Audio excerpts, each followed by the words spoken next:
Hello दोस्तों। तो HP government ने एचपी पशु मित्रा रिक्रूटमेंट 2025 निकाली है। एचपी पशु मित्र भर्ती 500 इसमें पोस्टें निकाली गई है और इसकी जो क्वालिफिकेशन है वो 10th रखी गई है। सैलरी इसमें 5000 प्रदान की जाएगी। क्वालिफिकेशन के विषय में मैं डिटेल में बता दूं, इसमें सिर्फ 10th बेस्ड ही सिलेक्ट किया जाएगा। मतलब अगर आपके पास +2 है, ग्रेजुएशन है, कोई डिप्लोमा है तो उसको मान्यता नहीं दी जाएगी। सिर्फ 10वीं के सर्टिफिकेट पर ही ये भर्ती होगी। तो 5000 मासिक वेतन के साथ दिन में 4 घंटे आपको काम करना पड़ेगा और इसमें पात्रता मापदंड कुछ खास नहीं है। 10वीं शैक्षणिक योग्यता 10वीं रखी गई है। आयु सीमा है। इसमें फिजिकल टेस्ट होगा और कुछ इसमें दस्तावेज लगेंगे जो मैं आपको आगे बताऊंगा। जो भी इसमें भर्ती हो गए इनको पशु मित्र कहा जाएगा। इसमें जो कुछ इन्होंने मार्क्स बताए हैं मैं उसको डिटेल में बता दूं। एजुकेशन क्वालिफिकेशन इसमें 10th होगी। मान लीजिए 10th में आपके 50% मार्क्स हैं तो 50 को 0.85 से मल्टीप्लाई किया जाएगा और जो भी मार्क्स बनेंगे वो आपके बेसिक मार्क्स कहलाएंगे। उसके बाद से आपको मार्क्स की काउंटिंग होगी 100 मार्क्स तक। तो मान लीजिए आपके 50 मार्क्स हैं तो इसमें 42.5 मार्क्स आपके बेस मार्क्स काउंट किए जाएंगे। अगर आपकी फैमिली मेंबर में किसी के पास भी एनिमल हस्बेंड्री का एक्सपीरियंस है तो इसमें कुछ मार्क्स आपको एक्स्ट्रा मिलेंगे। मान लीजिए फैमिली में किसी के पास काऊ, गाय, भैंस और एक रजिस्टर्ड एरिया जिसमें मतलब बहुत सी गाय और भैंसें रखी गई हो तो उसमें उनको 4.5 मार्क्स मिलेंगे। अगर घोड़े पोल्ट्री फार्म जिसमें 100 से ज़्यादा मुर्गे हैं तो 3.5 मार्क्स मिलेंगे। अगर बकरियां भेड़ें रखी गई हैं तो उसमें से आपको 2.5 मार्क्स मिलेंगे। तो ये हो गया उनके लिए जिनका कोई फैमिली मेंबर एनिमल हस्बेंड्री में है या फिर इनसे रिलेटेड काम करता है। हाँ, पोल्ट्री फार्म अगर आपके पास है तो उसमें 30 से ज़्यादा ही मुर्गे होने चाहिए। उससे कम होंगे तो कोई मार्क्स नहीं मिलेगा। अगर 30 से ज़्यादा मुर्गे हैं तो आपको 2.5 मार्क्स मिल जाएंगे। अगर जिस पंचायत में भर्ती पोस्ट खाली है और आप उसी पंचायत से अप्लाई कर रहे हैं तो 1 नंबर आपको एक्स्ट्रा मिलेगा। SC ST OBC फैमिली को 1 नंबर, BPL को 1.5 नंबर, EWS को भी 1.5 नंबर मिलेगा। विडो जिनके पति नहीं है, जिनका डाइवोर्स हो चुका है या अलग रहते हैं और या सिंगल वुमेन है उनको 1.5 नंबर मिलेगा। किसी की सिंगल डॉटर है तो उनको भी 1 नंबर मिलेगा। लैंडलेस फैमिली जिनके पास 1 हेक्टेयर से कम फैमिली है तो इनको एक पटवारी से इसकी कॉपी लानी पड़ेगी, उसके इनको 2 नंबर मिलेंगे। बेरोजगारी सर्टिफिकेट के आपको 1.5 नंबर मिलेंगे।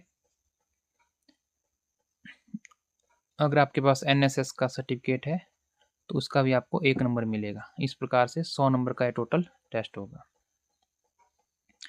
तो इसमें कोई ज़्यादा खास है नहीं, डॉक्यूमेंट स्क्रीनिंग वगैरह दी है। आइए अब ऑफिशियल नोटिफिकेशन पढ़ते हैं। तो ये ऑफिशियल नोटिफिकेशन है, इसमें भर्ती दी गई है कि बिलासपुर में कितनी है, भरमौर में कितनी है, इसको आप खुद पढ़ लीजिए। मैं आपको सिर्फ जरूरी बातें ही बताऊंगा। ये भी कुछ काम का नहीं लग रहा है। हाँ, ये है एलिजिबिलिटी कि आपको क्या क्या चाहिए। एक तो आपको हिमाचली बोनाफाइड, वो तो चाहिए ही चाहिए, और 10th का सर्टिफिकेट। और आपको गाय भैंसों के पशुपालन की थोड़ी बहुत नॉलेज होनी चाहिए, वो तो गांव में सबको होती ही है, इसमें कोई दो राय नहीं है। और हिमाचल के जो कस्टम मैनर उसकी नॉलेज भी होती है, इसमें कोई पूछने वाली बात नहीं है। फिजिकल टेस्ट वही है, 25 किलोग्राम का वजन उठाकर आपको 100 मीटर दौड़ना होगा 1 मिनट में। उसके बाद भी ये कुछ खास नहीं है। और ये हो गए document. Identity proof, residence of gram panchayat, ये तो आपको प्रधान लिख कर दे देगा कि आप इसी पंचायत में रहते हैं, या परिवार नकल वगैरह आपके पास जो होगी वो इसका प्रूफ हो जाएगा। आपका आधार कार्ड भी एक प्रूफ है, और मैट्रिक सर्टिफिकेट विद मार्कशीट चाहिए। एज प्रूफ तो मैट्रिक सर्टिफिकेट चल पड़ेगा। हिमाचली बोनीफाइड चाहिए, to be issue by SDO तहसील नायब, ये तो वहीं से इशू होता है। करेक्टर सर्टिफिकेट भी वहीं से इशू होगा। आजकल तो ऑनलाइन भी बन रहा है, लेकिन 6 महीने से पुराना करेक्टर सर्टिफिकेट नहीं होना चाहिए। BPL SC ST OBC भी बन जाएगा। आजकल लोक मित्र केंद्र से ऑनलाइन अप्लाई हो जाता है, और 4-5-6 दिन में बन जाता है। अगर आप विंडो डाइवोर्स्ड सिंगल वुमेन है तो भी आपको परिवार रजिस्टर की कॉपी देनी पड़ेगी। अगर लैंडलेस है तो आपके पास ज़मीन नहीं है तो भी आपको इसका एक सर्टिफिकेट बनाना पड़ेगा। नॉन एम्प्लॉयमेंट, अगर आप कोई काम नहीं करते, इसका भी एक सर्टिफिकेट बनाना पड़ेगा, जो शायद ऑनलाइन बन जाएगा, लेकिन पहले आपको अपने प्रधान या पटवारी से लिख कर लेना पड़ेगा। अगर इसके आपको कोई एक्सपीरियंस है पहले इसको वर्क करने का तो आप इसको भी सबमिट करा सकते हैं। इसके आपको एक्स्ट्रा पॉइंट मिल सकते हैं, बेनिफिट मिल सकता है। तो इसमें कुछ खास दिया नहीं गया है।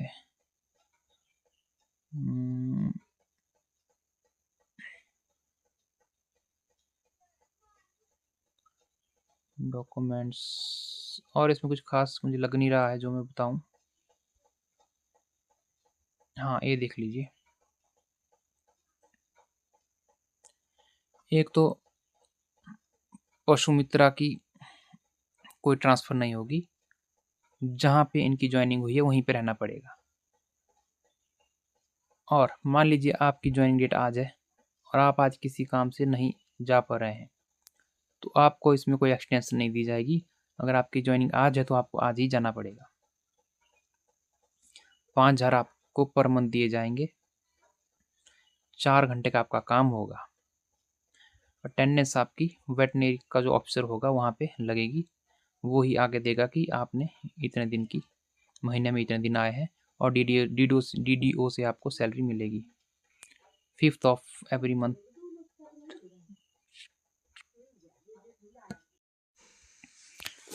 उसके बाद दिया गया है लीव एंटाइटलमेंट। पशु मित्रा को महीने की 1 लीव मिलेगी संडे को छोड़कर, और जो सरकारी छुट्टियां होती है उनको छोड़कर महीने की 1 छुट्टी आप कर सकते हैं। अगर आप ये छुट्टियां बचा कर रखते हैं, मान लीजिए आपने 1 साल में 12 छुट्टियां मिली है आपको और आपने 5 ही इस्तेमाल की है, तो जो 7 छुट्टियां होगी वो आपकी अगले साल में ऐड हो जाएंगी। उनको आप अगले साल कभी भी यूज़ कर सकते हैं। अगर आप उस साल भी यूज़ नहीं करते हैं तो वो उससे अगले साल के लिए ऐड हो जाएंगी, और कोई भी छुट्टी आपको दी नहीं जाएगी। और यदि आप छुट्टियों को छोड़कर अब्सेंट करते हैं, मान लीजिए आपकी 12 छुट्टियां हैं और आपने 12 की 12 इस्तेमाल कर ली है, और फिर भी आपको इमरजेंसी छुट्टी करनी पड़ती है, तो आपको कुछ भी पेड नहीं किया जाएगा। और ऐसी छुट्टी लेने के लिए आपको वेटनरी ऑफिसर से परमिशन लेनी पड़ेगी। आपका सारा रिकॉर्ड डिप्टी डायरेक्टर के पास सेव रहेगा,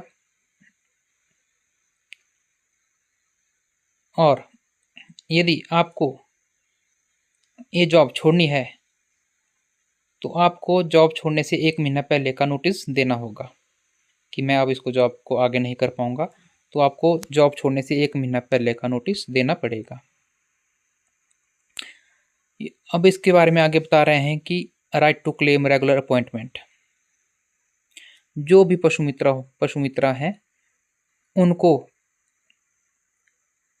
रेगुलर होने का या रेगुलर अपॉइंटमेंट होने के लिए वे क्लेम नहीं कर सकते। इसकी पावर सिर्फ स्टेट गवर्नमेंट के पास रहेगी। अगर स्टेट गवर्नमेंट चाहे तो आपको रेगुलर कर भी सकती है, और अगर नहीं चाहे तो ऐसे भी काम चला सकती है। आपके पास कोई पावर नहीं है कि आप इसके लिए क्लेम करें।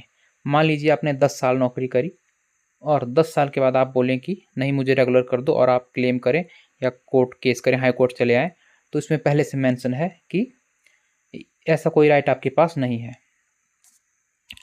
अब आपकी जिम्मेवारियां और काम क्या रहेगा। आपको जो वेटनरी की टेबल, जो फार्म होगा उसकी साफ सफाई करनी पड़ेगी।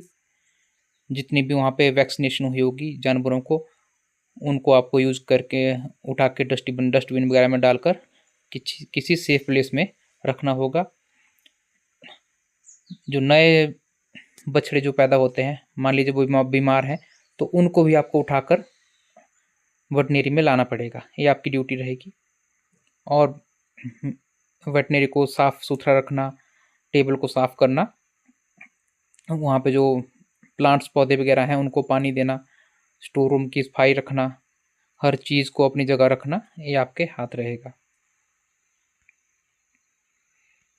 और जो भी जानवर उसमें वेटनरी में लाए जाएंगे उनको खाना खिलाना, पानी देना, वो सारा काम आपका ही रहेगा। और बाकी जो काम होगा वो जो वेटनरी ऑफिसर होगा, जो वो बोलेगा वो आपको करना पड़ेगा। इसमें आप कोई भी नानुकर नहीं कर सकते।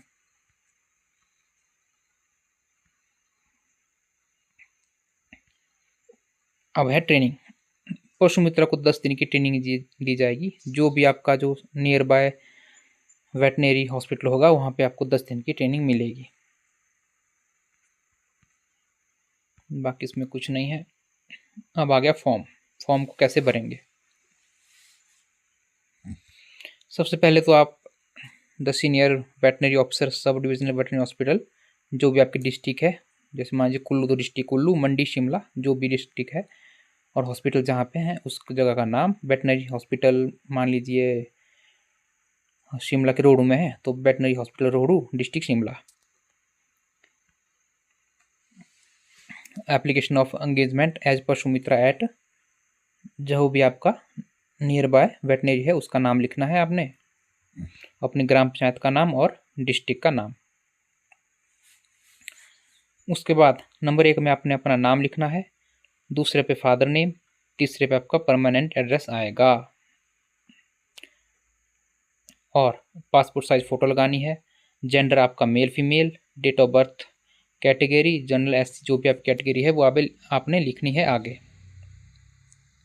और क्वालिफिकेशन इसेंशियल तो मैट्रिक तो आपको लगाना ही पड़ेगा।